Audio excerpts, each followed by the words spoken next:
where you can use a contractor with a lower security clearance. When you get a full-up round, either in the agency or in NSA, for example, you're assuming you've got a government employee. He's going to have access to most of the doors inside the agency. Now, special access programs put aside, but by and large. Frequently with a contractor, though, you know you're only going to use this individual for this specific task. It's at this classification level. He's never going to go anywhere else in the agency. He's never going to get access to anything else.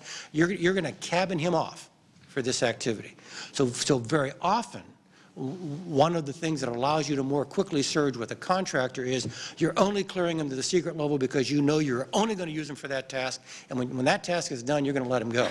So in that sense, there's some efficiency with regard to the clearance process with a contractor that wouldn't exist with a government employee. But my most intimate knowledge is director of NSA. Okay? And the only difference between a government employee and a contractor in terms of getting a clearance was a contractor always took longer because I put the higher priority on clearing the government employees first for reasons that should be obvious based on our discussion. Can you talk about, is there a potential counterintelligence risk? Look, if you want to talk about counterintelligence risk, the number of contractors is probably one of them.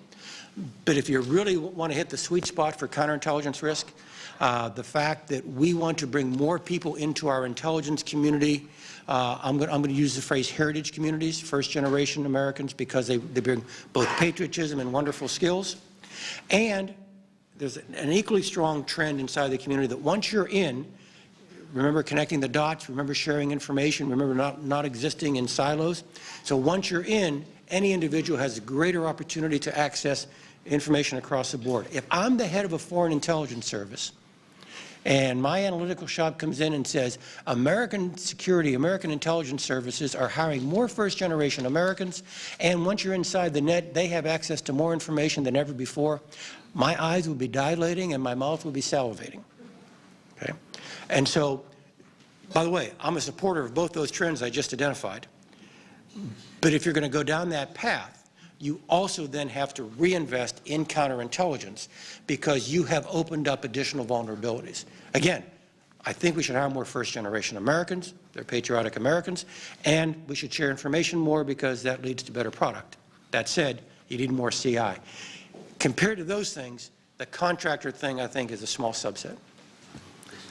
Jean Meserve from CNN. I want to bring you back to that New York Times article, General Hayden.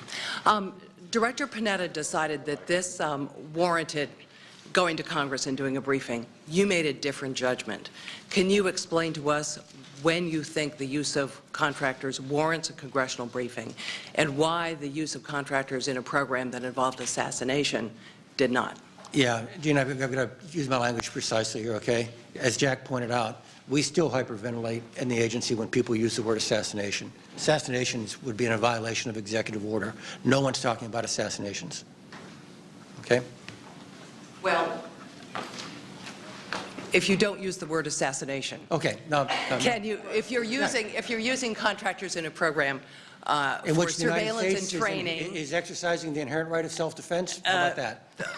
Well, Gene, but my point is, when do you go to Congress? When don't you go to Congress? Where's the line there? Right, I understand. And this is hard for me to answer, okay? One, it's hard for me to answer because we're talking about, it seems, a covert action, all right?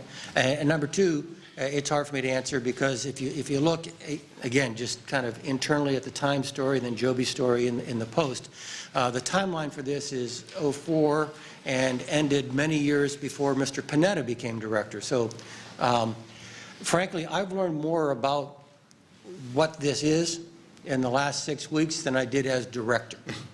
All right?